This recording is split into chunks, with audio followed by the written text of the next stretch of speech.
আপনারা জনগণকে একটু প্রশ্ন করেন যে তারা রাজনৈতিক দল চায় হাসিনা, খুনি হাসিনা এবং যে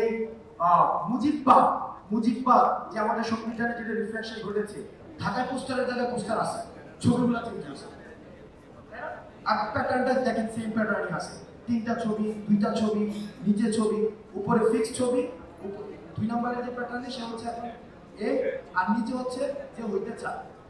আওয়ামী রাজনীতির বাইরে, আওয়ামী ধর্মের বাইরে আওয়ামী লীগ কিন্তু একটা কোনো রাজনীতি না। যখন 47-এ দেশটাকে ভাগ করার কথা ছিল তখন আমাদের সবাই এক হয়ে গিয়েছিল। 71 মুক্তিযুদ্ধ হয়েছিল, সবাই এক হয়ে গিয়েছিল। আবার 24-এ যখন খুনি ফেসিবাদকে আমরা পতন ঘটাতে চেয়েছিলাম, সবাই এক হয়ে গিয়েছিল।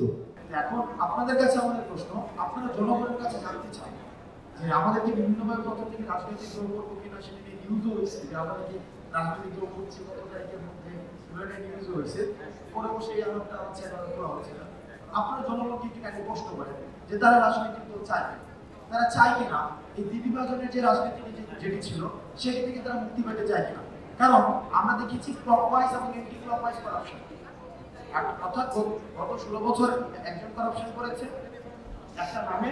আপনি ধরেন ঢাকায় আপনার পরিবর্তন হয়েছে, ঢাকায় পোস্টারের জায়গায় পোস্টার আছে, ছবিগুলো চেঞ্জ আছে, আর প্যাটার্নটা দেখেন সেম প্যাটার্নই আছে, তিনটা ছবি, দুইটা ছবি, নিচে ছবি, উপরে ফিক্স ছবি, দুই নম্বরের যে প্যাটার্নে সে হচ্ছে এখন এ, আর নিচে হচ্ছে যে হইতে চায়। মানে এই প্যাটার্ন কিন্তু সেম আছে। আমি এই প্যাটার্নটা কবের প্যাটার্ন, এটা হচ্ছে যে প্যাটার্নের বিরুদ্ধে হচ্ছে আমাদের আন্দোলন ছিল।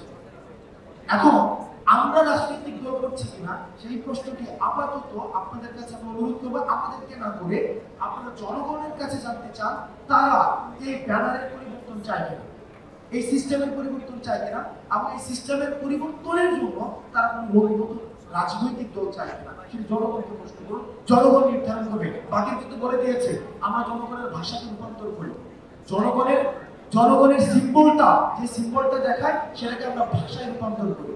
আমরা দেখছি 5 জুনের যখন হাইকোর্টের রায় হয় সেখানে শিক্ষার্থীরা সেই রায়টাকে প্রত্যাখ্যান করে এবং আন্দোলনটি শুরু করে, এবং সেই আন্দোলনের শুরুর দিকে আমাদের যে গত 18 বছর ধরে চলে আসা যে টেকিং ব্লেমিং এর একটি ব্যাপার ছিল। টেকিং ব্লেমিং বিষয়টি যেমন যখনই কেউ কোনো যৌক্তিক দাবিতে মাঠে আসতো তখনই তাকে রাজনৈতিক পরিচয়ের মধ্যে দিয়ে কালার করা হতো। সে বিএনপি রাজনীতি করে, জামাতের রাজনীতি করে, শিবিরের রাজনীতি করে, অন্য রাজনীতি করে, অর্থাৎ ব্যাপারটি এমন ছিল শুধুমাত্র আওয়ামী রাজনীতি ছাড়া অন্য কোনো রাজনীতি যদি কেউ করে তাহলে তার কোনো ধরনের যৌক্তিক দাবি জানানোর অধিকার তখন ছিল না, এবং সেটিকে আমরা জাতি হিসেবে মেনে নিয়েছিলাম। সেজন্য আমরা যখনই কোনো দাবি জানাতে যেতাম আমরা সবসময় দাবিতে যতটা ফোকাস করতাম তার থেকে বেশি ফোকাস করতাম যে আমরা অরাজনৈতিক, আমরা কোনো রাজনৈতিক সংশ্লিষ্টতা নেই, আমরা কোনো রাজনৈতিক সংশ্লিষ্টতা নেই, আমরা কোনো রাজনৈতিক দলের সাথে নেই। আওয়ামী রাজনীতির বাইরে, আওয়ামী ধর্মের বাইরে আওয়ামী লীগ কিন্তু একটা কোনো রাজনীতি না, আওয়ামী লীগ ছিল একটা ধর্ম, অর্থাৎ ধর্মের অবয়বে বঙ্গবন্ধুকে, শেখ মুজিবকে একটা নবী হিসেবে উপস্থাপন করার চেষ্টা করা হয়েছিল, যে সবসময় তাকে আনচ্যালেঞ্জ, তাকে কখনোই কোনোভাবে চ্যালেঞ্জ জানানো যাবে না, আওয়ামী লীগকেও কখনো চ্যালেঞ্জ জানানো যাবে না। আমি প্রশ্ন রাখতে চাই, আপনারা এতদিন কোথায় ছিলেন? গত 16 বছর ধরে আপনি কেন ক্ষমতাকে প্রশ্ন করতে পারেননি? কেন ফেসিবাদকে প্রশ্ন করতে পারেননি? কেন রাষ্ট্র, আপনি রাস্তায় দাঁড়াতেন যখন তখন আপনাকে বলতে হতো যে আপনি রাস্তায় আপনাকে বলতে হতো আমি কোন রাজনৈতিক দলের সাথে সংশ্লিষ্ট না? কেন রাজনৈতিক দলের সাথে সংশ্লিষ্ট হলে কেন তাদেরকে জানাতে পারত না? এই যে আওয়ামী লীগকে মেনে নেওয়ার যে বিষয়টি আমাদের সব জায়গা থেকে আমরা মেনে নিয়েছিলাম, হাসিনা, খুনি হাসিনা এবং যে মুজিববাদ যে আমাদের সংবিধানে যেটা রিফ্লেকশন ঘটেছে, যারা 71-কে পুঁজি করে, যারা মুজিববাদকে পুঁজি করে, যারা হাসিনাকে পুঁজি করে, শেখ মুজিবকে পুঁজি করে, যারা 24 পর্যন্ত ফেসিবাদকে টেনে নিয়ে এসেছে, এই প্রজন্মকে এই মেন্টাল ট্রমার মধ্যে যে ফেলেছে সেটির দায়ভার তাদেরকে নিতে হবে। যখন 47-এ দেশটাকে ভাগ করার কথা ছিল তখন আমাদের সবাই এক হয়ে গিয়েছিল, 71 মুক্তিযুদ্ধ হয়েছিল, সবাই এক হয়ে গিয়েছিল।